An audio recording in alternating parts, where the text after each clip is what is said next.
ज़रनी व मन खलक़्तु वहीदा वजअल्तु लहू मालन ममदूदा।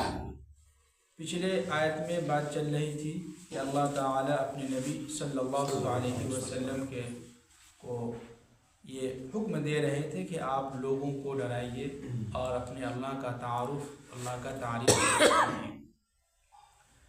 और खालिद बिन मुगीरा की बात चल रही थी कि अल्लाह ने उनको बहुत माल और दौलत दिया था, लेकिन फिर भी वो अल्लाह की आयतों का इनकार किया था। तो आगे फरमा रहे हैं कि ज़रनी, ए नबी सल्लल्लाहु अलैहि वसल्लम, आप उस शख्स का मामला मुझ पर छोड़ दीजिए कि जिसे मैंने अकेला क्या है पैदा किया। अब खालिद बिन मुगीरा के पास कितना माल था वो आगे कुरान खुद उसका जवाब दे रहा है कि वजअल्तु लहू मालन ममदूदा, और हमने उनको इतना माल दिया था कि बहुत दूर तक फैला हुआ था। तो तफसीर में लिखा है मक्का से लेके ताइफ तक पूरा यहाँ से वहाँ उन्हीं की ज़मीन थी, और माल तो अलग, ज़मीन तो थी ही लेकिन माल भी बहुत ज़्यादा था। और पूरे मक्का के अंदर सबसे ज़्यादा मालदार खालिद बिन मुगीरा था। अब आगे फरमा रहे हैं कि वह बनीना शुहूदा, और उनके पास एक बेटा भी है जो उनके पास मौजूद रहता है हर वक्त। क्या है उनके पास, यानी मैंने उनको एक बेटा भी दिया है जो हर वक्त उसके पास क्या है मौजूद रहता है, अपने पास रखता है उसको।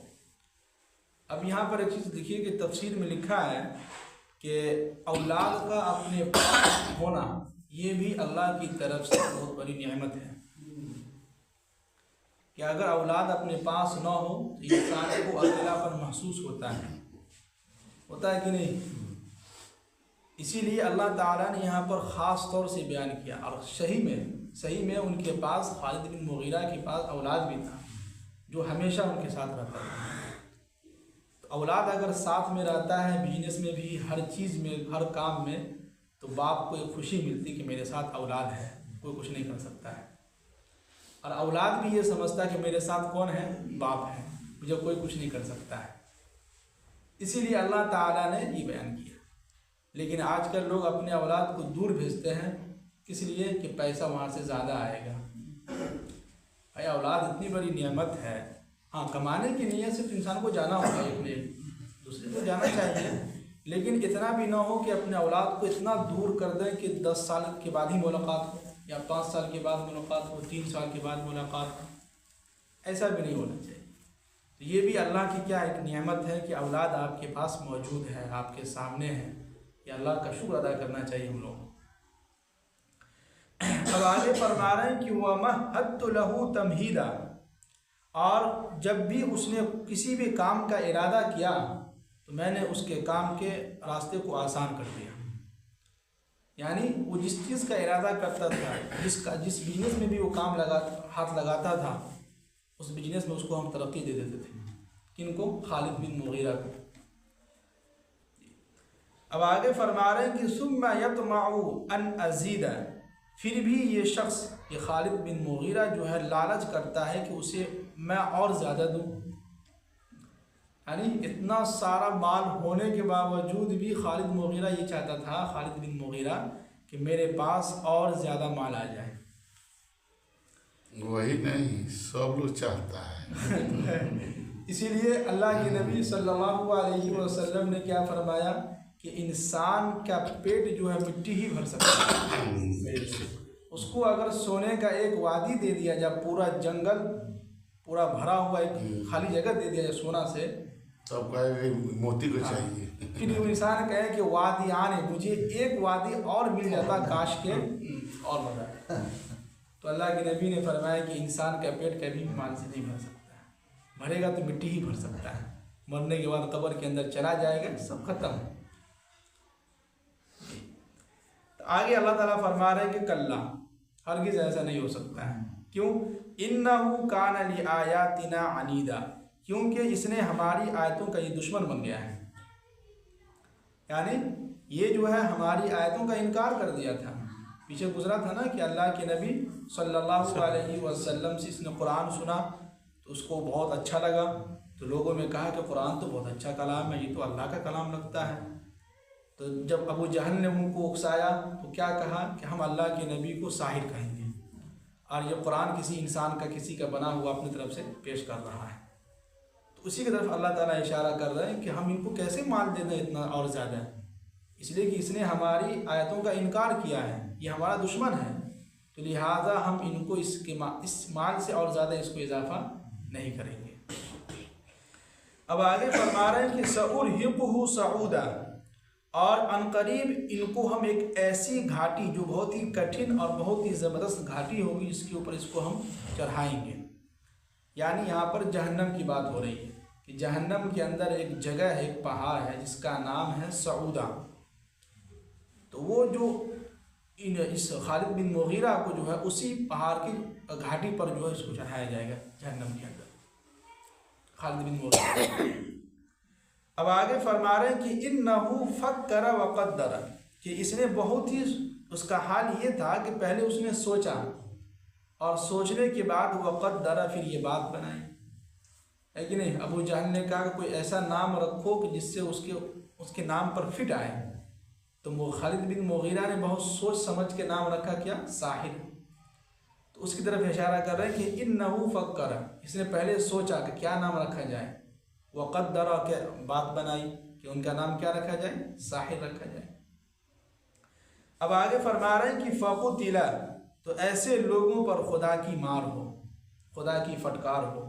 कैफ़ क़द्दर, कि उसने कैसी बात बनाई मेरे बारे में, यानी नबी सल्लल्लाहु अलैहि वसल्लम की बात कर।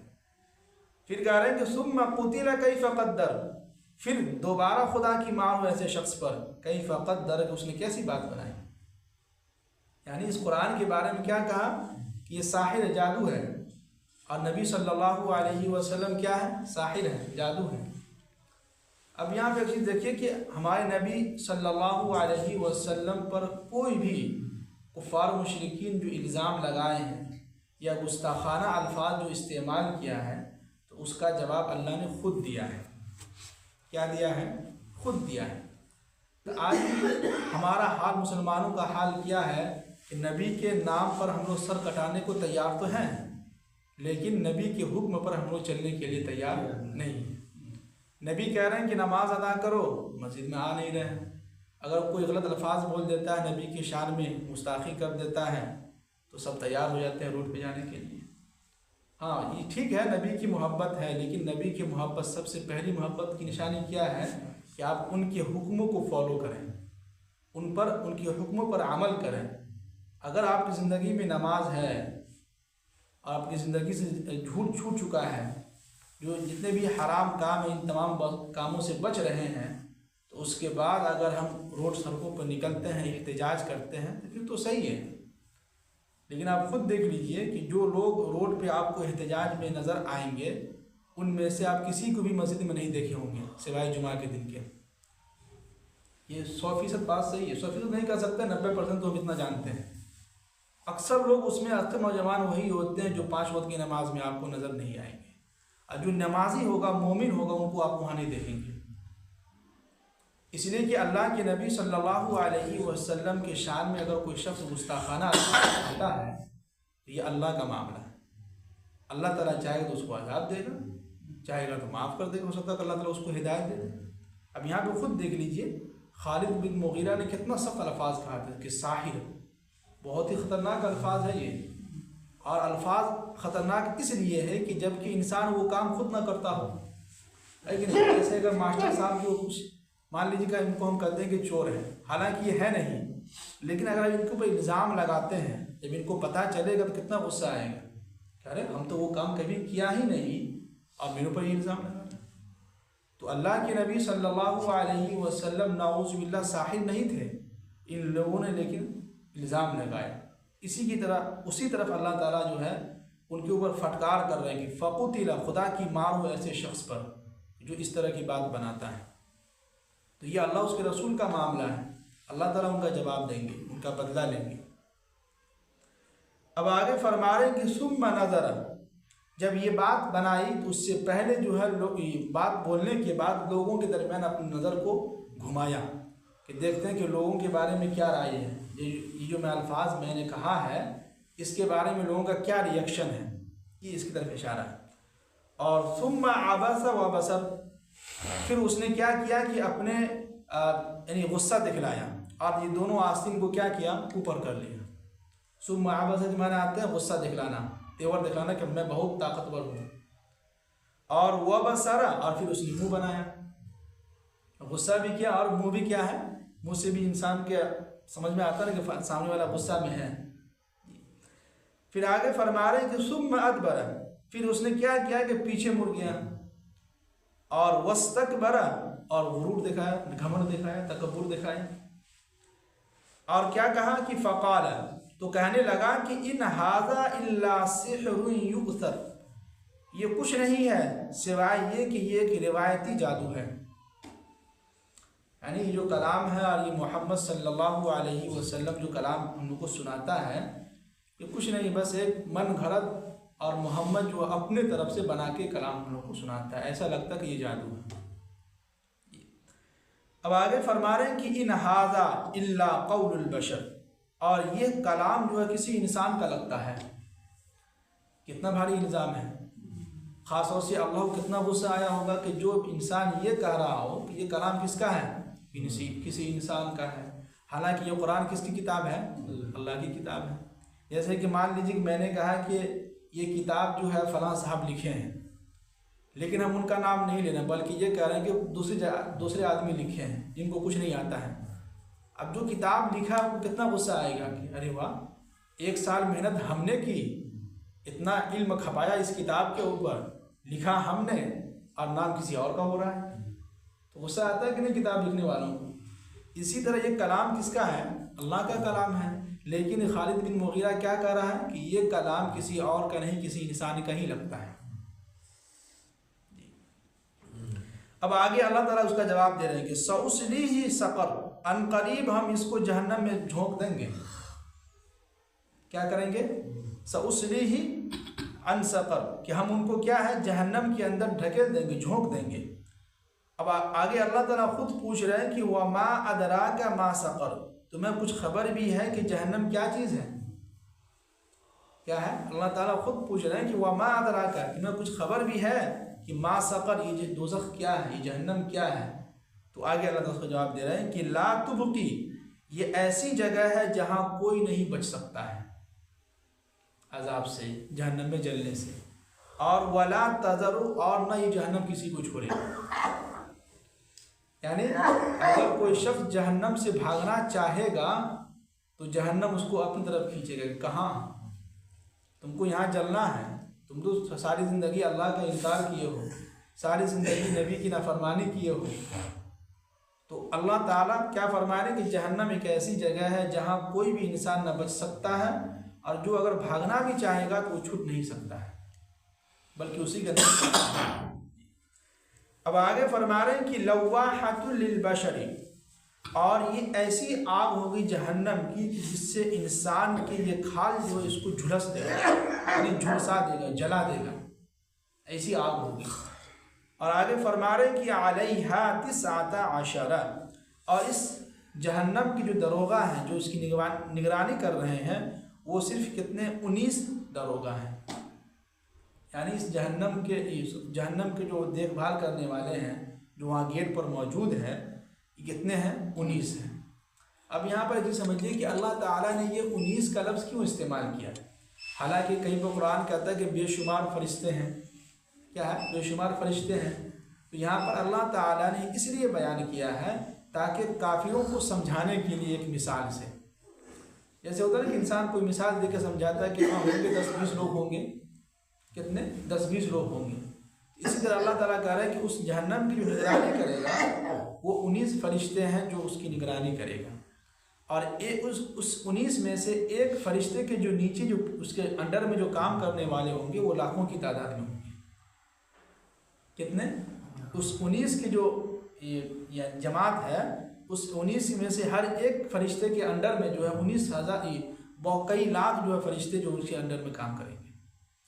जैसे होता है ना कि पूरे हिंदुस्तान के वज़ीर आज़म जो है इस वक्त जो एक जो वज़ीर आज़म है वो हैं, उनके नीचे जो और भी लोग काम करने वाले हैं, वज़ीर दाखिला है, MP होते हैं, फिर उसके बाद राज्य का जो वज़ीर आला होता है, फिर उसके नीचे काम करने वाले MLA होते हैं, फिर गांव इलाके का जो है पंचायत होता है, पंच होता है, मुखिया होता है, समिति होता है, बहुत सारी जो चीज़ें होती हैं उसके नीचे काम करने वाले।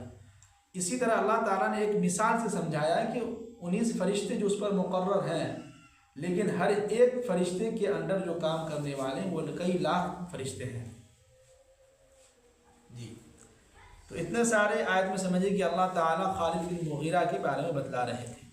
तो खुलासा कलाम यही है कि अल्लाह ताला ने जितना माल दिया है उसी पर हम क्या करें, अल्लाह का शुक्र अदा करें, और कोशिश ये करें कि औलाद को भी, औलाद से मोहब्बत भी होनी चाहिए, और औलाद अगर हमारे पास है तो उनके पास भी बैठना चाहिए, उनको थोड़ा सा टाइम देना चाहिए। क्या देना चाहिए? टाइम भी देना चाहिए, उनके पास थोड़ा सा बैठ के हंसी मजाक कुछ बातचीत भी करनी चाहिए। और औलाद का अपने पास होना भी ये अल्लाह की तरफ से बहुत बड़ी नेमत है। अल्लाह ताला हम सब लोगों को अमल करने की